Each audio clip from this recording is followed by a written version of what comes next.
All that you know is to take your phone, pose, take a picture, upload it online. That's all that you know. But I'm going to blow your mind right now. Now, do you know that when you take a picture with your picture collects data from your phone or data of your phone and embed it into itself? Wait, don't get confused. I'm going to show you how you can get it.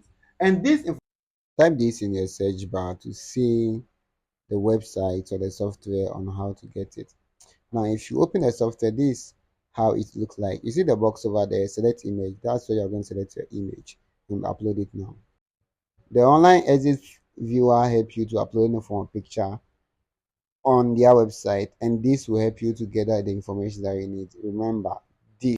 Now, this give information about the time, track your location, and a whole lot of. These are some of the information that has embedded into the picture, the version of the software, the time and the date that the picture has been taken, the mobile devices, the ISO speed, the exposure, and everything that you don't need to know. And one of the things that it gets me confused is that when a hacker get this information, now they will know the kind of device that you use to take the picture, and they will find the vulnerability or the vulnerability or the loophole in the device to track you down, track your location, do whatever that they want to do with you. But one thing that you need to know is that don't share too much of yourself up online. Don't share too much pictures online because they can use your picture to track your location. Everyone in Koscyber, I love you.